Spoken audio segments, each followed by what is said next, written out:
Do you guys remember John Fetterman before he had the stroke? It's pretty toxic for a Democrat to say I happen to agree with the president on really anything at this point. But again, find someone that opposes this, saying they've all said we can never allow Iran to acquire a nuclear bomb. Then what's your, and that seems like that's happening. Why can't you just acknowledge that? He loves Israel, baby. He loves That's a good Israel. thing. Why not? No. Like, why can't? Why can't you just say that? It's like, this is 47 years. It's like sanctions and treaties and all kinds of other negotiations and everything. Nothing's worked, and that's the case. So why can't we all just say the world is safer and it's more just now because of that? What this happens? You don't have to agree on everything, but it's like, yes, I'm the only Democrat because I'm not afraid of my base to just say, you know what, this was overall a good thing. You don't have to agree on everything. So I'm going to be honest. So, like, why can't you just acknowledge that one of the most evil people on the face of the earth was erased? That's a good thing. Whoever invented this. Man. He is so weak and fucking pathetic. I really dislike John Fetterman. I actually initially really did like him, and I defended him quite often when he first got into office. But then he had his stroke, and then holy shit, I don't know what fucking changed in his brain, but he has been so like Israeli Defense Corps, and he voted no on the War Powers Act. Democrat John Fetterman. Good to see you, Senator. Yeah, hi, Chris, for having me on. Why did you vote no?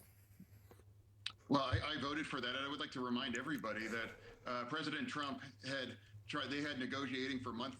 They tried to just they tried to avert this. This wasn't like they just decided. They were negotiating, and Iran just refused to move off the very firm red lines. And now I think every single member of the Senate, that would be 100 out of 100, would say we would never allow Iran to acquire a nuclear weapon.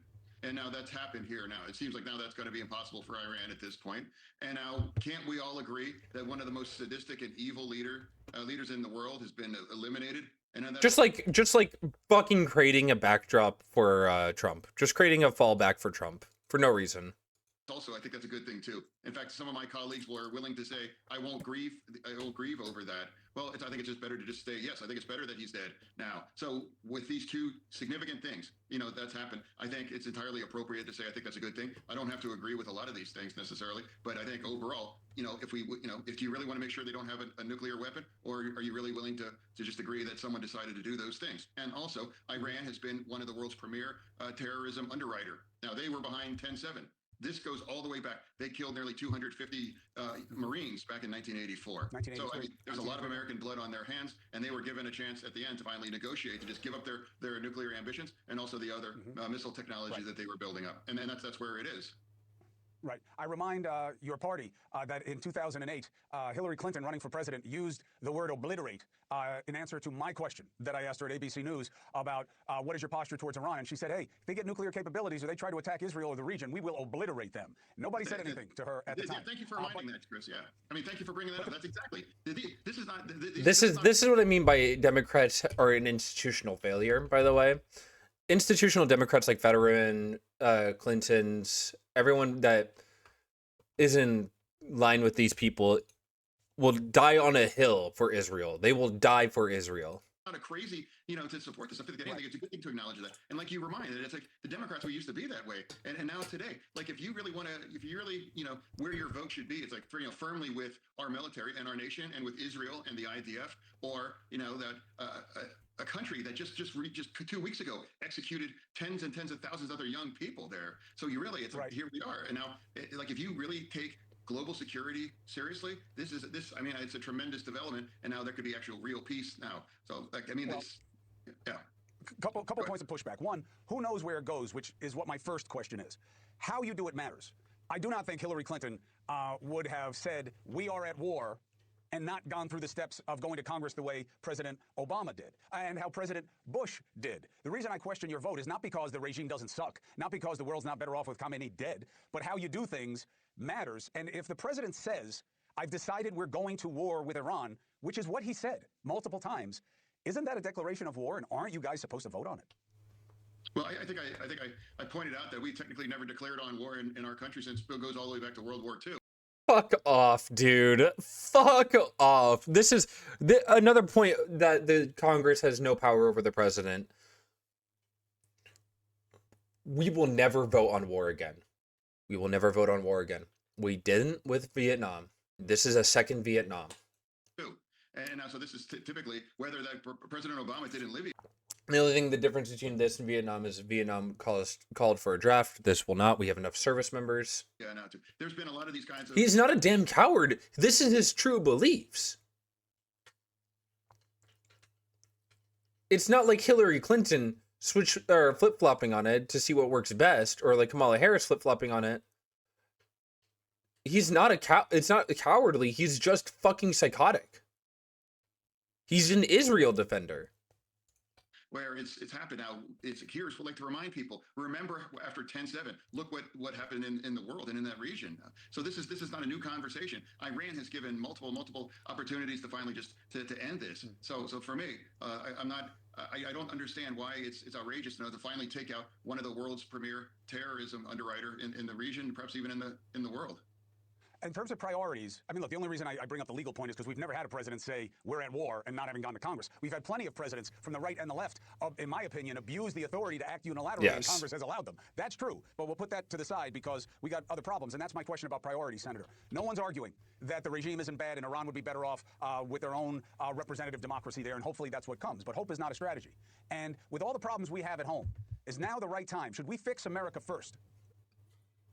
Should we fix America first? I'm not sure what you're referring to, like fixing America specifically. I think affordability, healthcare, the problems with the economy, the problems with our immigration. I mean, we have a lot of big issues going on here right now. Is this the best focus of time, attention, and funds? Oh my God. Enjoy top. I don't care. I need to get a fucking ad blocker. Somebody in chat send me an ad blocker. Yeah, and again, I voted against, for all those. I voted for supporting, again, for example, healthcare. I pushed to have a clean 1-year extension, and my colleagues refused to even entertain that. They put out something 3 years, which had no chance ever of passing, and now we're not talking about healthcare anymore. And then I was one of the only Democrats to refuse to shut our government down last year, and that plunged 42 million Americans in SNAP insecurity and food for that, and now we're not talking about that anymore. Why are we blaming ourselves? Why are we blaming ourselves for this?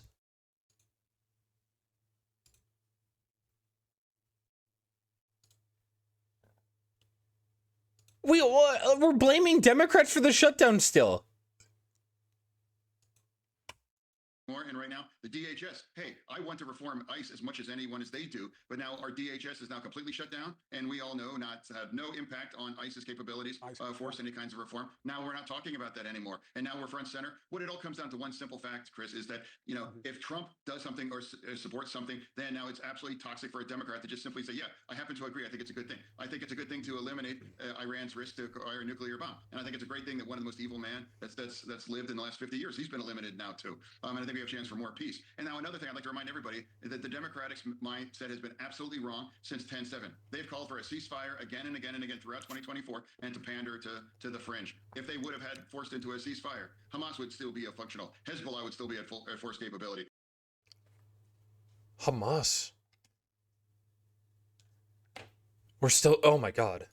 And Iran probably could have even acquired a nuclear weapon by now. Remind, I was the only Democrat that supported President Trump striking the Iranian nuclear facilities back in June, and that impacted serious their ambitions now too. So, that's the thing. Can't we just get tired of being wrong consistently on the region? And that's why, and I'm going to follow Israel. And that's another truth here about the. But I'm going. Holy shit! Oh my God! It's so naked. Oh my God! The Democratic Party, we're coming more and more anti-Israel. Governor Newsom announced, now he just described Israel as an apartheid state. I mean, that's a talking point of the fringe of my party. And that's profoundly disappointing. I mean, I was shocked. I mean, overall, I mean, he might be more liberal, but I never thought he would actually go that way and would describe our strong special ally, the only nation in that region that lives the kind of values that they would live like in California. Right. Hey, I've been in Israel. Tel Aviv is like San Diego version of Israel. And oh my God, dude, I can't. This shit makes me so fucking angry. Now you just described that as apartheid state. I mean, that's a betrayal of the moral clarity, and I can't imagine what he thinks that's the right side of history. Well, you can imagine why he's doing it, though. There is a demand for muscularity and resistance and opposing what is seen as oppression in your party, and they're picking sides. And you are right in articulating what the sides are. That's why I wanted to ask you about the Texas primary, because really, given what your party seems to be wanting, Crockett should have won, which is what the polls showed. Member of the squad, outspoken, aggressive, conflictual, where Trump is involved, very attacking. Tallarico winds up winning.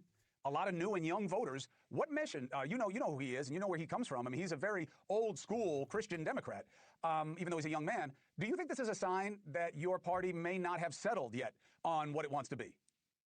Well, what I will say is that now I've seen that people are putting out now the Democrats actually have maybe, I think they put it at 45% chance of rejoining as majority status in 26. And if they do, that means we would be at 51-49, and that would put me at the cusp. You know, I would be 51 to make that part of that. And I would like to remind people that I was the only Democrat that flipped a red seat. Don't Democrats need to flip red don't they have to flip red seats? And I've done Yes. that. And you know what's increasingly more, you're not allowed to have different views. I thought we were supposed to be a big tent party. Well, No. I think I vote 92% Democrat, but it's like I happen to believe that it was No. the right thing to make sure Iran never acquires a nuclear weapon and other things. I think it's wrong to shut our government down. I think it's wrong to plunge 42 million Americans, into SNAP insecurity. So And we're still blaming Democrats for the shutdown.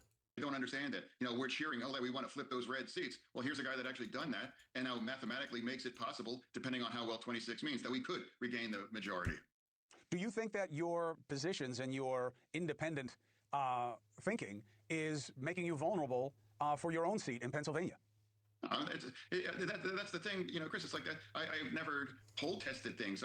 I just think it's like I follow what is. I'm going to do the right thing. The moral clarities. I'm going to always pick country over party for all of those things. So yes, you will pick Israel over your party. That's true. Now, for people now, it's like, could Texas flip? Is it going to be a guy like Tallarico that could do that? Sure. Tallarico. But, and the other people that Fuck could too, you. Roy Cooper, he happens to be. This is why I also never say, like, being in the military should not be a qualifying factor for a representative. We need to move away from saying, oh, they're in the military. That's a good thing. An old guy. I thought now Democrats are discovering that old people are unacceptable. And what we've discovered now as a Democrat, you're getting increasingly more not allowed to be very proud to support Israel, but it's okay if you have a Nazi tattoo on your chest. Yeah, well, that's. Wow, he really doesn't want fucking what's his name in Maine to win. Never okay, but Senator Fetterman, you're okay with me. I appreciate your independence. It's a good thing you're a big man because you got a lot on your shoulders. So thank you for making the case here, Senator. You're always welcome to do so. Okay, all right, thank you. Thank you for watching. God, dude, that stroke really fucked his brain. That was like egg omelet brain. You wouldn't. This is what meth does to your brain. Conversation. That was psychotic to hear. Yeah, Pennsylvania, please get rid of Fetterman as soon as possible. Institutional Democrats are a rot we need to oust. And if there's an institutional Democrat running in 2028 for president, I will not be voting in the presidential election. Straight up, I just won't. I won't be. Like, I don't even see a situation where I would. I mean, maybe if the Republican was just that evil, but I mean, at that case, in that point, it's just gonna, like, Democrat wins, 4 years of coalition building from the right, like they did last time, and then it's even worse because Democrats are going to be unpopular because nobody likes institutionalism. Nobody fucks with institutionalism. Can we please stop? Oh my god. I'm gonna go eat some fucking curry.